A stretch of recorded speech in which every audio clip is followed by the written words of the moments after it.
So, mamaya babasahin natin. Masyado malakas.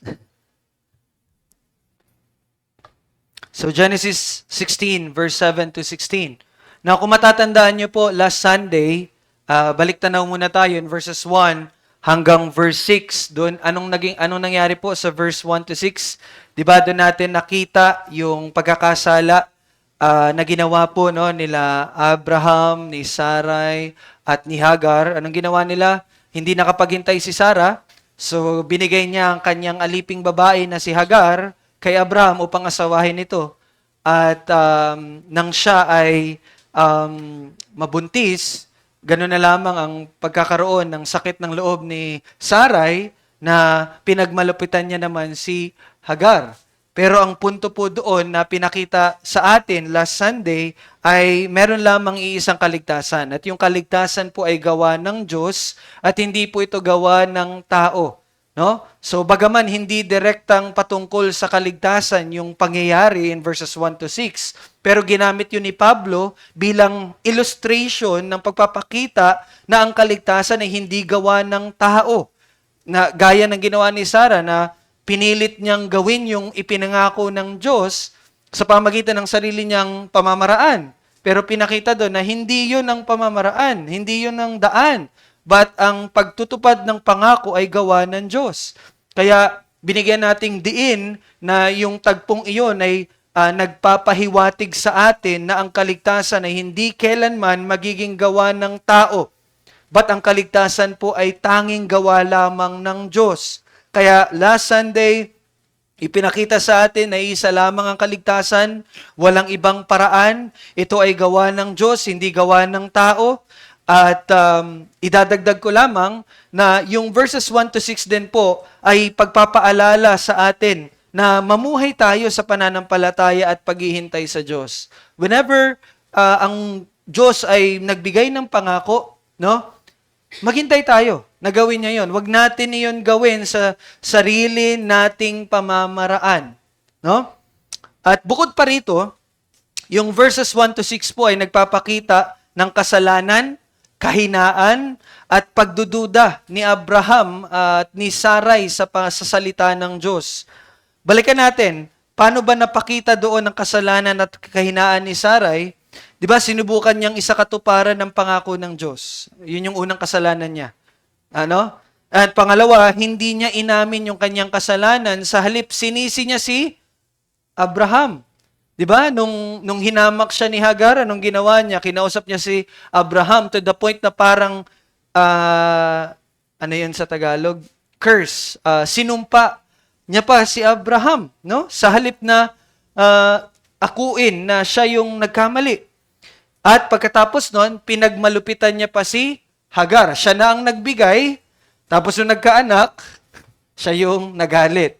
No? At pangalawa, si Abraham, anong kasalanan na nagawa ni Abraham?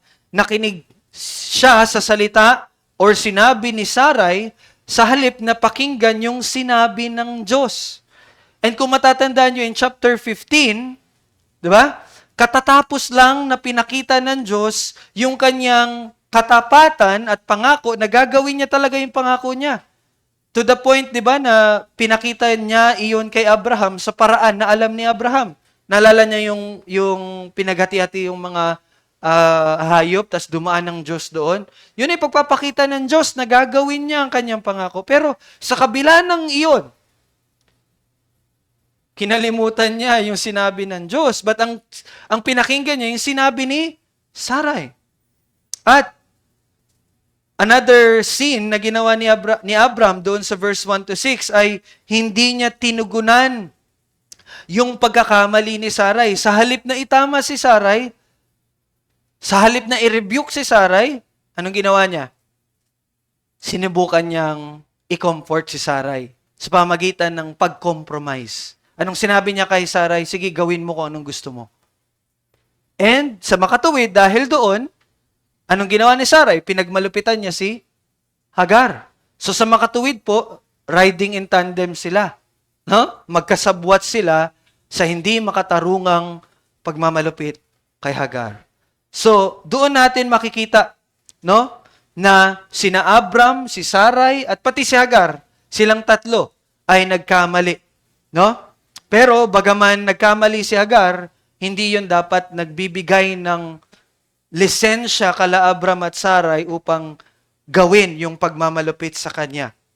So yung tagpong ito ay nagpapaalala po sa atin ng sinabi ni Pablo sa mga taga-Roma. Sabi niya, huwag kang padaig sa masama, kundi daigin mo ng mabuti ang masama. No? Bagaman hindi ito yung direktang konteksto ng pagkasulat nito ni Pablo, pero in principle, yun ang pinapakita dito. Huwag tayong magpapadaig. No? Kung gumawa man ng masama sa atin, huwag natin itong babalikan ng masama, kundi daigin ito ng mabuti. Pero we admit na hindi natin yon faithfully at perfectly nasusunod. Pero meron pong tanging gumagawa nito ng perpekto at yun po ang Diyos. Gagamitin ko lang yung principle na yun ha. Tayo ay laging nagkakamali sa Diyos, pero ang lagi niyang binabalik sa atin ay ang kanyang kabutihan. No? At yan ang ating unti-unting makikita sa ating pagpapatuloy sa pag-aaral dito sa Genesis chapter 16. Ngayon tayo po'y magsitayo at babasahin natin ang salitang ipapangaral ngayong umaga, Genesis 16 verse 7 to 16. Makinig po kayo, ito po ang salita ng ating Panginoon. Genesis 16 verse 7 to 16. Natagpuan siya ng anghel ng Panginoon sa tabi ng isang bukal sa ilang, sa bukal na nasa daang patungo sa Shur. By the way, ito po si Hagar. At sinabi niya, Hagar, alila ni Sarai, saan ka nanggaling at saan ka pupunta? At kanyang sinabi, ako'y tumatakas kay Sarai na aking Panginoon. Sinabi sa kanya ng anghel ng Panginoon, magbalik ka sa iyong Panginoon at pasakop ka sa kanyang mga kamay. Sinabi din sa kanya ng anghel ng Panginoon, pararadmihin kong lubos ang iyong binhi at sila'y hindi mabibilang dahil sa karamihan. At sinabi sa kanya ng anghel ng Panginoon, ngayon, ikaw ay nagdadalang tao at manganganak ng isang lalaki. Ang itatawag mo sa kanyang pangalan ay Ismael, sapagkat pinakinggan ng Panginoon ang iyong dalamhati. Siya'y magiging isang taong gaya ng mailap na asno. Ang kanyang kamay laban sa lahat at ang kamay ng lahat ay laban sa kanya. At habang nabubuhay ay kalaban ng lahat niyang mga kapatid. Kaya't kanyang pinangalanan ang Panginoon na nagsalita sa kanya, ikaw ay Diyos na nakakakita, sapagkat sinabi niya, talaga bang nakita ko ang Diyos at nanatiling buhay pagkatapos na makita siya? Kaya't pinangalanan ng balong iyon na balon na nabubuhay na nakakita sa akin. Ito ay nasa pagitan ng Kadesh at Bered. At nanganak si Hagar ng isang lalaki kay Abram, at ang tinawag ni Abram sa kanyang anak na ipinanganak ni Hagar ay Ishmael. Si Abram ay 86 na taon nang ipinanganak ni Hagar si Ismael sa kanya. Tayo po'y manalangin. Patuloy naming inihingi, Panginoon, ng kaunawaan na tunay na ang iyong biyaya ay nasa amin. Ngunit hindi ito magiging dahilan upang hindi mo po ibigay ang nararapat na consequences ng aming mga kasalanan. Naway matuto kami ngayon at nawa ay mapagdesisyonan na namin ay hinto ang aming mga kasalanan at sa biyaya mo ay huwag na mahulog pa sa iba pang kasalanan. Panalangin ko po, Panginoon, ang iyong pagbibigay ng karunungan sa pangaral nito. Sa pangalan ni Jesus. Amen. Tayo po magsiupo. Now again, ito po yung pagpapatuloy nung salaysay doon sa verse 1 to 6. So kung makikita nyo po sa verse 1,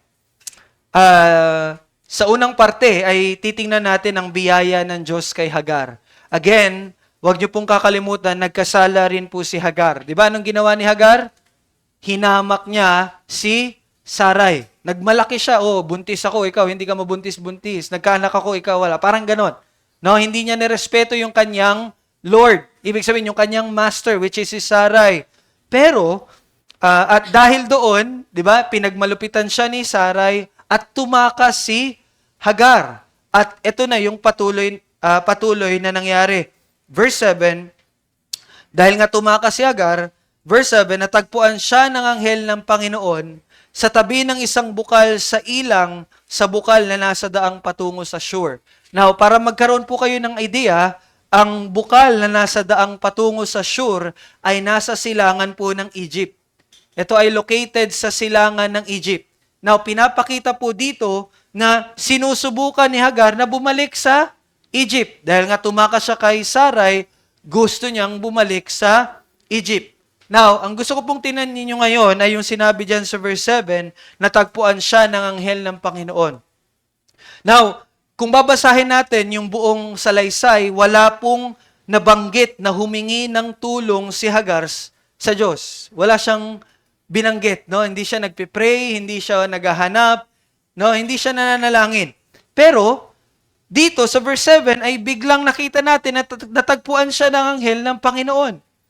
Ano pong pinapahiwatig nito? Ito po ay pagpapakita na kusang pagkilos ng Diyos. And yun ang gusto ko makita sa inyo, ipakita sa inyo. Again, hindi po nanalangin, hindi naghanap si Hagar ng tulong sa Diyos. Pero natagpuan siya ng Diyos. So, ibig sabihin, bagamat hindi naghahanap at hindi humingi ng tulong si Hagar sa Diyos, kusang kumilos ang Diyos kay Hagar. Okay? And nagpatuloy tayo, verse 8. At nangyari dito, sinabi ng anghel ng Diyos, Hagar, alila ni Sarai, saan ka nang galing at saan ka papunta? Now, wag niyo pong isipin na hindi po alam ito ng Diyos. Alam ito ng Diyos. Walang bagay na hindi alam ng Diyos. At sa katunayan pa, ang lahat ng nangyari ay tinakda ng Diyos. So, walang bagay na hindi niya alam. But bakit ganito yung pinapakita at bakit ganito yung sinabi ni Moses nang sinulat niya ito? Tinanong ng anghel ng Diyos, saan ka papunta? Saan ka nang galing? Well, kung matatandaan ninyo, kahawig nito yung nangyari sa Genesis chapter 3 verse 9 at Genesis 4 verse 9. Ano nangyari doon? Yung sa Genesis 3, tinanong ng Diyos si Eva at Adan, di ba? Nasaan kayo? No, tila ba hindi alam ng Diyos, pero alam niya, di ba? And si Cain. Tandaan niyo sa chapter 4 verse 9, nung pinatay ni Cain si Abel, yung kanyang kapatid, tinanong siya ng Diyos, nasaan ang iyong kapatid? Di ba? Sagot pa ni Cain, my brother's keeper. Diba? Ganun pa yung kanyang sagot. Diba? So, kahawig ito. And alam nyo anong pinapahiwatig nun? Ito yung pag-uusisa or pag-interrogate ng Diyos. Ibig sabihin, ang pinapakita dito ay ang pagkadismaya at hindi pagkalugod ng Diyos sa nangyari. Okay? So, hindi ito pagpapakita na hindi alam ng Diyos, but pagpapakita ito na hindi nalugod ang Diyos sa nangyari. Okay? Ngayon, si Hagar po ay tumakas. Sabi nga dyan sa verse 8, no? Ako'y tumatakas kay Sarai na aking Panginoon. At verse 9, ano nangyari? Sinabi dyan sa verse 9, sinabi ng anghel ng Panginoon kay Hagar, bumalik ka, no? Magbalik ka sa iyong Panginoon at pasakop ka sa kanyang mga kamay. So anong nais ng Diyos? Anong kalooban ng Diyos? Bumalik si Hagar kay Sarai. Now, siguro tatanungin niyo, anong dahilan? Well, walang dahilang sinabi dyan, pero the very immediate answer is dahil sa sanggol na dinadala niya. Dahil anak yun ni Abram. Di ba? Anak yun ni Abram. Ngunit, higit pa doon, may kita natin doon sa verse 10, na sinabi ng anghel ng Panginoon, pararamihin kong lubos ang iyong binhi. At sila'y hindi mabibilang dahil sa karamihan. So, dito po ay pinagpala ng Diyos si Hagar. No? Ang kanyang lahi ay magiging marami. At alam niyo po ba sa panahon nila, ang pagkakaroon ng isang anak na lalaki ay isang bagay na lubos nilang kinakatuwa. Dati, ngayon, may bahay ka, may car ka, yun yung labis nating kinakatuwa. Pero sa kanila, no? Pagkakaroon ng anak na lalaki. Why? Kasi yun ang magpapatuloy ng kanilang salinlahi. Dati yun yung concern nila. Bakit? Konti pa lang kasi yung tao doon. Di ba? Pag wala silang anak na lalaki, mapuputol yung salinlahi nila. So parang ganun. No? Ano pa kaya kung maraming lahi ang ibibigay? So makikita nyo po dito na binibigyang aliw or kino-comfort ng Diyos si Hagar at siya'y pinagpala ng Diyos. Bagaman again, si Hagar ay nagkasala din, but you will see ang pagpapala ng Diyos kay Hagar. At tunay nga, why? In verse 11, sabi again ng anghel ng Panginoon, ngayon, ikaw ay nagdadalang tao at manganganak ng isang lalaki ang itatawag mo sa kanyang pangalan ay Ishmael sapagkat pinakinggan ng Panginoon ang iyong dalamhati. No? So, alam niyo po ba na again, ang dahilan ng pagkakasabi dito bakit Ishmael ang ibinigay sa anak na magiging pangalan ng anak ni Hagar ay dahil ano daw? Verse 11, dahil pinakinggan ng Panginoon ang iyong dalamhati. At alam nyo, ang pangalang Ishmael ay may kahulugang nakikinig ang Diyos. So, ibig sabihin, again, ito'y pagpapakita ng pag-aalaga, comfort, and care ng Panginoon kay Hagar. And even Hagar realized that. Bakit? Tingnan natin yung verse 13 and 14. Sinabi dyan, kaya't kanyang pinangalanan ng Panginoon na nagsalita sa kanya, ikaw ay Diyos na nakakakita. You see? Bakit? Sapagkat sinabi niya, talaga bang nakita ko ang Diyos at nanatiling buhay pagkatapos na makita siya? And dagdag pa dyan, verse 14, kaya't pinangalanan ang balong iyon na balon ng nabubuhay na nakakakita sa akin. Ito ay nasa pagitan ng Kadesh at Bered. Dito po sa 13 and 14, na pagtanto ni Hagar na siya'y inaalagaan ng Diyos. Kaya po, tinawag niya siya, pinangalanan niya ang Diyos na El Roy. Ibig sabihin po, ang Diyos na nakakita sa akin. So, Hagar recognize na inaalagaan siya and God is looking after her. Even yung balon doon ay tinawag niyang Bir Lahai Roy. Ibig sabihin, balon ng buhay na nakakakita sa akin. So, gano'n na lamang yung kanyang pag-recognize ng pag-aalaga ng Diyos sa kanya. And so, anong ginawa ni Hagar? Siya'y sumunod sa Diyos. Paano natin malalaman yon? Verse 15. Nanganak si Hagar ng isang lalaki kay Abram at ang tinawag ni Abram. Ibig sabihin, bumalik na. Si Hagar, no? Na napanangalanan na ni Abraham ang kanyang anak na Ishmael. In verse 16, ipinanganak ni Hagar si Ishmael nang si Abram ay 86 na taong gulang na. So, ibig sabihin po, ipinanganak si Ishmael 11 taon, 11 years matapos na manirahan si Abram sa Canaan. So, makikita nyo dito yung timeline. 11 years ang lumipas. Wala pa ring anak si Sarai at ipinanganak ni Hagar si Ishmael. So dito po makikita natin na tunay nga ang Diyos ay nagpakita ng awa at biyaya kay Hagar sa kabila po ng kakulangan nito. Even sa kabila ng hindi pagkilala ni Hagar, ang Diyos mismong unang lumapit at nagpakilala kay Hagar. Ngunit, gusto ko pong makita din ninyo, hindi lamang kay Hagar nagpakita ng biyaya ang Diyos. But, ang Diyos ay nagpakita rin ng awa at biyaya kay Abram at Sarai. Di ba kanina, nireview natin sa verse 1 to 6, yung pagkakamali na ginawa ni Abram at ni Sarai. But you know what? Ang biyaya ng Diyos ay ipinakita pa rin niya kay Abram at Sarai. Although hindi man natin binasa, but bibigyan ko po kayo ng idea, at ito yung pag-aaralan natin next Sunday, sa chapter 17, hindi pa natin to binasa. Pero sa chapter 17, kung babasahin niyo po yan, makikita niyo dyan yung development sa covenant or yung tipan ng Diyos kay Abram. At muling pagpapahayag ng pangako na si Sarah ang magdadala ng anak ni Abram. So, bukod pa dito, in chapter 17, babaguhin na po ang pangalan ni Abram at ni Sarai.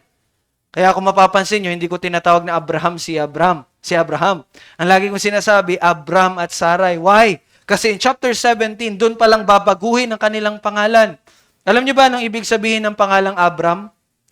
Abram ay ibig sabihin itinataas na ama, exalted father, no? Pero ang Abraham ay mangangahulugang ama ng maraming lahi. At si Sarai, alam niyo, natatandaan niyo na ibig sabihin ng pangalan ni Sarai? Ibig sabihin nun, my princess, aking prinsesa. Pero mababago ang kanyang pangalan na Sarah. Ibig sabihin, prinsesa. So, mula sa pagiging exclusive, siya ngayon ay magiging ina ng mga hari, kaya tinawag siyang Sarah. Now, bakit binago ang kanilang pangalan? Ang kanila pong mga bagong pangalan ay pagpapahiwatig kung ano ang mangyayari sa hinaharap. Nakita niyo yan? Binago ng Diyos sa kanilang pangalan upang paalalahanan sila na ang inyong pangalan ay magiging tanda kung ano ang mangyayari sa hinaharap. Abraham, you will be the father of many nations, and Sarah, you will be the mother of many kings. You see?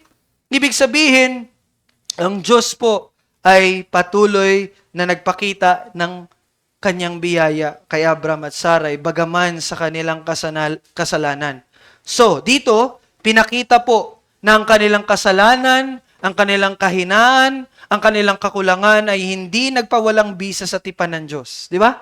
Hindi pinutol ng Diyos yung tipan. Bagaman nagkamali muli si Abraham at Sarai. No? At higit pa rito, yung pagkakamali nila ay hindi nahadlangan ng biyaya ng Diyos sa kanila. Kita niyo yun? At ang biyayang ipinakita ng Diyos sa kanila ay pareho ng biyaya na ibinigay po sa atin. Yung biyaya na nakita nyo dito ay parehong biyaya na ibinigay po sa atin. No? Ang ating kaligtasan ay hindi kailanman nakabase kung tayo may nagkamali, humihina, nagkakasala. No? Kahit na tayo ay nagkakasala araw-araw, hindi nito kayang bawiin ang ating kaligtasan. Why? Kasi dugo ng Diyos ang ibinayad dito.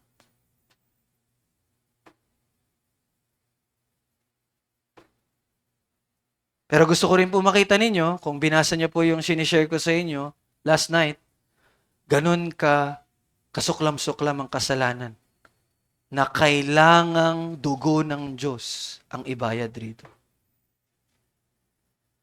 Do not make light of sin, mga kapatid. No? At mamaya makikita nyo yan. So, hindi nakabase sa ating pagiging matatag ang kaligtasan, kundi sa katatagan ng Diyos. Hindi sa pagiging tapat natin, kundi sa katapatan ng Diyos. Hindi sa ating mga gawa, kundi sa mga gawa ng Diyos. Doon po nakabase ang ating kaligtasan. So, kay ganda at dakila ang kanyang kaligtasan at biyaya. Kaya tanggapin po natin ito sa pamagitan ng pananampalataya. Ngunit, again, hindi ibig sabihin na ganoon ay maaari tayong magpatuloy sa kasalanan. No? Ang parehong kwento na nagpapakita, itong binasa natin ngayon, itong kwento na ito na nagpakita ng biyaya ng Diyos, no? Na sa kabila ng kasalanan ni Hagar, ni Abram, ni Sarai, na natili ang tipan ng Diyos, pinagpala pa si Hagar. Sa kabila ng noon, ay pinakita sa atin ang biyaya ng Diyos. Pero yung kwentong ito, yung salaysay na ito na nagpapakita ng biyaya ng Diyos, ay ang salaysay din na magpapakita sa atin ng pagkagalit ng Diyos. No? Ang kanilang kasalanan ay magkakaroon ng pangmatagalang epekto. So ngayon, tingnan natin yung kabilang side ng salaysay na ito. Balik kayo sa verse 12. Ano sabi sa verse 12? Again, ito yung sinabi ng anghel ng Panginoon patungkol sa magiging anak ni Hagar. Sabi niyan sa verse 12, siya'y, si Ishmael to, siya'y magiging isang taong gaya ng mailap na asno. Ano sa English yun? Wild donkey. Alam niyo yung donkey? Donkey yung parang family ng horse. Parang yung kasama ni Shrek. No? Siya'y magiging gaya ng mailap na asno, ang kanyang kamay laban sa lahat, at ang kamay ng lahat ay laban sa kanya, at habang nabubuhay ay kalaban ng lahat niyang mga kapatid. Ang wild donkey po or mailap na asno ay isang hayop na hindi kayang kontrolin. Alam ito ng mga tao sa Middle East. No? Ito po ay paglalarawan ng pagkamuhi ng mga salinlahi ni Ishmael, hindi lamang sa ibang tao, kundi pati na rin po sa kanilang sariling kamag-anak. Dati, ang iniisip ko yung mga Arabs, mga Hamites. Mula kay Ham, mali pala. Shemites pala sila. No? Pero yes, dito pinakita ng Diyos na magiging mailap na asno ang salinlahi ni Ishmael. Sino ba ang mga ina po ni Ishmael? Mga Arabo. And usually and mostly ang kanila pong reliyon ay Islam. Now, karamihan po ng pagkamuhi laban sa mga Kristiyano ay mula sa kanino? Sa mga Muslim. Kung makikita ninyo, tingnan nyo yung history. Ang Israel ay hindi kailanman napapalagay sa peaceful na panahon. Why? Lahat ng Arab countries, binibirayan sila lagi. You know why? Alam niyo bakit? Bakit ang mga Kristiyano ay pinapatay ng mga Muslim? Bakit gano'n na lamang pagkamuhi nila sa mga Kristiyano? Specifically po sa mga Kristiyano. Alam niyo bakit nakakita kayo ng mga pinupugutan ng ulo ng mga Kristiyano? Alam niyo saan nagsimula yon? Dito. Dito yun. Ito yun. Napakalaki ng epekto ng kasalanan.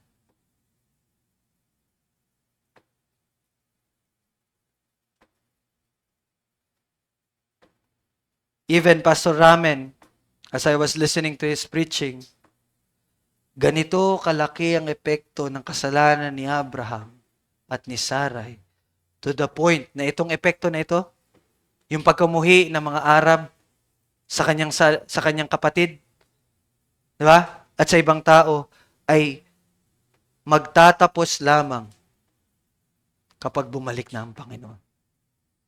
Ibig sabihin, yung epekto ng kasalanan ni Abraham ni Sarai na ito ay mawawala lamang kapag bumalik na ang Diyos.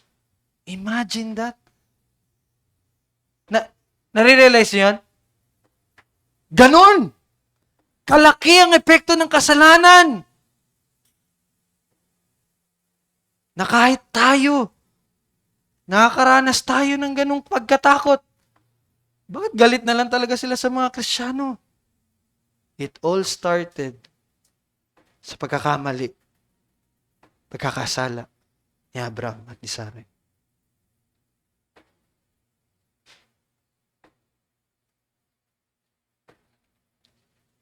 Ang biyaya ng Diyos ay hindi po nagpapawalang bisa sa kanyang pangako. Yes. Kahit nagkakasala tayo, hindi mawawala ang biyaya, hindi mawawala ang kaligtasan, ngunit tandaan nyo, hindi nito pinipigilan ang bunga ng kasalanan. Sa parehong paraan, bilang mga Kristiyano, lahat ng ating kasalanan ay pinatawad na at pinapatawad yon hanggang ngayon. Ngunit, ang mga kasalanang ginagawa natin ay magkakaroon pa rin ng epekto sa atin. Hindi lang sa atin. Posible na ito'y umabot pa sa next generation natin. Kaya po ito ang mensahe para sa atin. Kay Kristo, ang hatol sa atin ay hindi na mananatili. Ngunit, umiiral pa rin ang presensya at epekto ng kasalanan hanggang sa ating pagluluwalhati.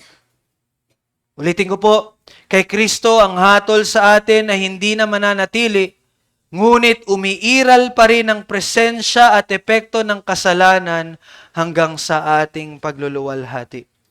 Itong mensaheng ito is both comfort and warning para sa mga mananampalataya. Comfort, why? Kasi wala nang paghabang buhay na kaparusahan sa atin. Wala na. Wala nang eternal consequence. Wala nang eternal death. Dahil kay Kristo. Pero warning, dahil ang buhay Kristiyano ay patuloy na makikibaka sa kasalanan at bunga ng kasalanan. Ito ay parehong nagbabantay sa atin, no? Laban sa kawalan ng pag-asa at laban sa kapabayaan. Kawalan ng pag-asa, Dahil alam na natin na tayo'y napatawad na ng Diyos. Kaya wala kang walang pag-asa. Hindi ka walang pag-asa. Meron kang pag-asa dahil sa biyaya ng Diyos. Pero, mag-iingat rin ito sa atin sa kapabayaan. Hindi ibig sabihin na nandyan ang biyaya ng Diyos sa iyo ay gagawin mo ng gusto mo. Mga halimbawa, David. Yes, David was anointed by God. Pero anong ginawa niya? Nangalunya siya. And pumatay siya. Di ba? At anong naging epekto nun? Namatay yung sanggol niya. Nagkaroon ng kaguluhan sa kanyang pamilya, if you remember our Bible reading. And nagkaroon ng rebellion, nagrebelde ang kanyang anak na si Absalom. Yun yung naging epekto ng kanyang kasalanan. Moses. Anong kasalanan na ginawa ni Moses? Nagalit siya. Nagpadala siya sa emosyon. But more than that, hindi niya sinunod ang sinabi ng Diyos. Ang sinabi lang ng Diyos is, sorry, I forgot, pero correct me if I'm wrong, no?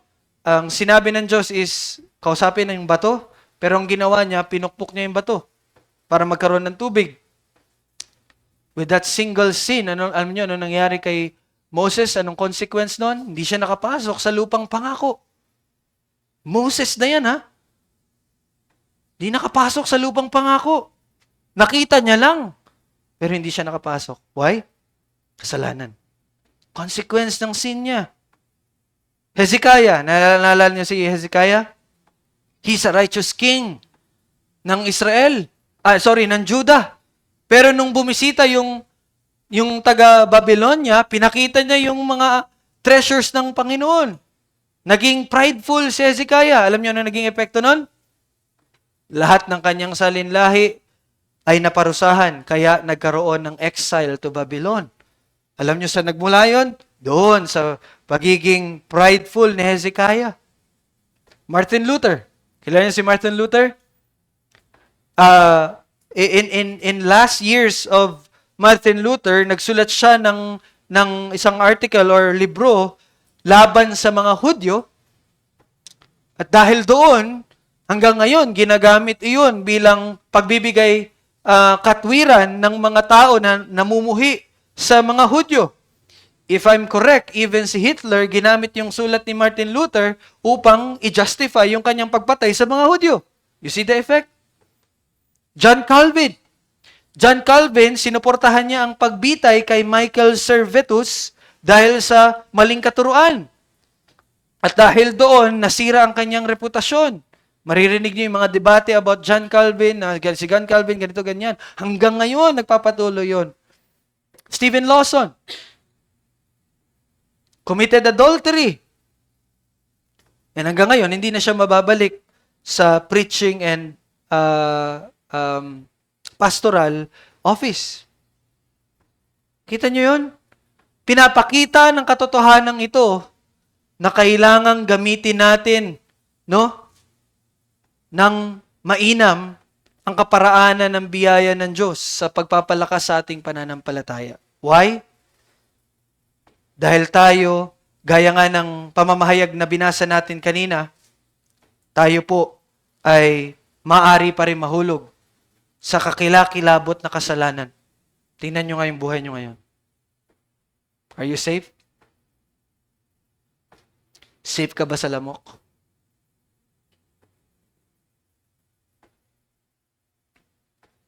Or nilalagay mo yung sarili mo sa bungad ng lion's den.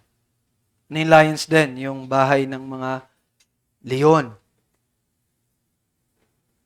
So mga kapatid, ganito po kaseryoso ang kasalanan. Ganun kaseryoso yun. Kaya nakakalungkot, no? Makita ka ng kapatid. Walang pagpapahalaga sa kaparaanan ng biyaya ng Diyos. Walang pagpapahalaga sa salita, sa pananalangin. At walang pagpapahalaga sa utos ng Diyos. No? Kaya mag-ingat po tayo at palakasin natin ang ating pananampalataya sa pamagitan, again, ng kaparaanan ng biyaya ng Diyos. It's very simple, pero it's challenging na gawin para sa atin. Salita. Nagbabasa pa ba kayo ng Biblia? Inaaral niyo pa ba yung Biblia? Saan kayo nakafocus? Building your relationship with God or with men? Or building your career? Hindi mali yun. Pero gaya ng Bible study natin kahapon, huwag niyong kakalimutan. Huwag niyong sasambahin yung nilikha. Sambahin niyo yung lumikha. Prayer. How much do you pray? Lord, penging pera ngayong araw kasi kailangan ko.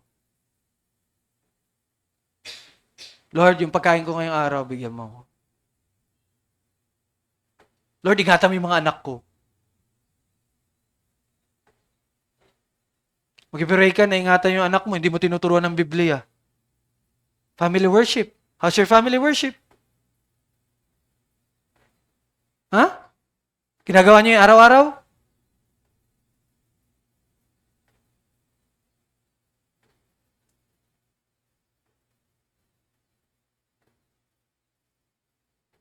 No? Again, tayo bilang mga mananampalataya, hindi ibig sabihin na hindi tayo magkakasal. Kaya yun ang katotohanan na nawa mag-udyok sa atin na gamitin ang kaparaanan ng biyaya. Wala na pong ibang paraan. Wala nang ibang strategy. Tanging kaparaanan ng biyaya ng Diyos lamang. Binigay na ng Diyos yung kaparaanan niya. Word, prayer. Make use of it.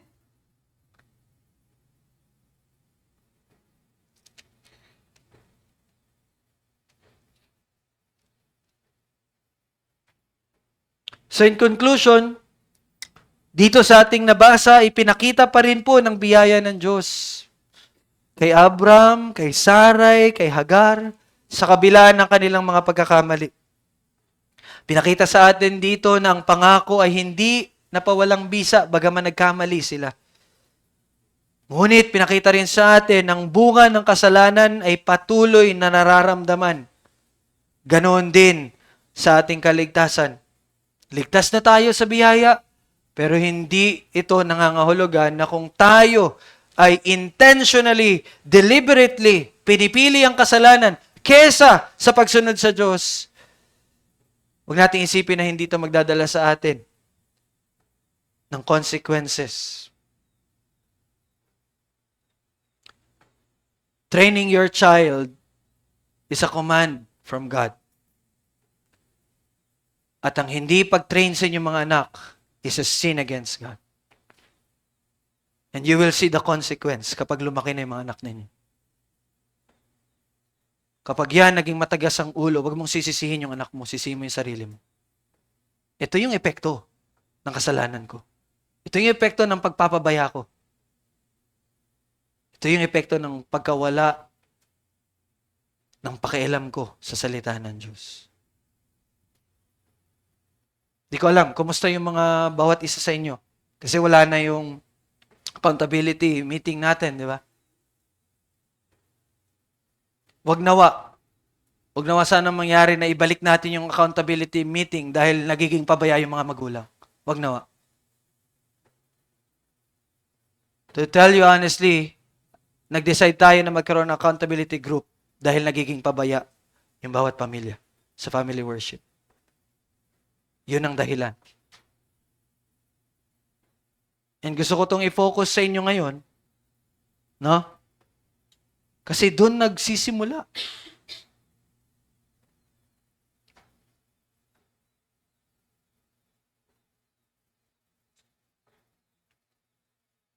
Kaya po, mga Kristiyano ay hindi tinatawag na manirahan sa kasalanan. Hindi po tinatawag mga Kristiyano na abusuhin ang biyaya. Bagkus tayo hinikayat na gamitin ang mga paraan ng Diyos sa pagpapalakas ng ating pananampalataya. Kaya po ang hamon sa bawat isa sa atin, minamaliit ba natin ang kasalanan? To the point na, gawin ko tong kasalanan to, wala namang epekto to eh. Hindi ba tayo natatakot sa bunga ng mga nito? Dalawa, ang pagpili sa kasalanan ay pagpapakita na minamaliit mong kasalanan. Ang pagpili sa kasalanan ay nagpapakita na hindi ka takot sa bunga ng kasalanan. Kalawa, ang paraan ng paggamit mo sa kaparaanan ng biyaya ng Diyos. Ibig sabihin, yung pag-aaral mo ng salita, pananalangin mo, at pakikipag-fellowship sa kapwa mananampalataya at pag-alala sa mga sacraments, kung paano mo yan ginagamit, ay pagpapakita kung paano mo tinitingnan ng kasalanang nananatili sa iyo. Ang hindi mo paggamit ng mga kaparaanan na yun ay pagpapakita na wala kang pakialam sa buhay mo, sa pagiging Kristiyano mo. Pero I believe and hoping in the Lord, dahil totoo ang salita niya, ang mga nasa Kanya ay hindi mananatili sa kasalanan, sila'y lalago sa kabanalan. Kaya po, magalak ka dahil kay Kristo, ganap ka ng pinatawad. Ngunit mag-ingat ka dahil kailangan mo pa ring labanan ng kasalanan hanggang sa pagluluwalhati. Ito po ang salita ng Diyos. Makikinig po ang mga may pandinig. Let us pray. Father in heaven, Lord, maraming salamat sa iyong biyaya. Tunay na hindi nahadlangan ang aming kasalanan, ang iyong kaligtasan. Hindi nawawala ang kaligtasan dahil sa kasalanan. Salamat dahil sa biyayang ito, kami po ay may kagalakan, kami po ay may security, kami po ay may pag-asa sa tuwing kami ay nagkakasala. Ngunit salamat din dahil pinakita mo sa amin na tunay na bagaman ang biyaya ay nagpawalang sala, ngunit ang biyaya ay hindi hahadlang upang dumating sa amin ang consequences ng aming pananatili sa pagkakasala. May this be a warning to us. Naway hindi po namin maliitin ang kasalanan. Nawa ay gamitin namin ang mga kaparaanan mo na ibinigay mo sa amin upang kami ay manatiling matatag, masunurin, at mapagmahal na mga anak sa iyo, aming Ama. Ito aming panalangin sa pangalan ni Jesus. Amen.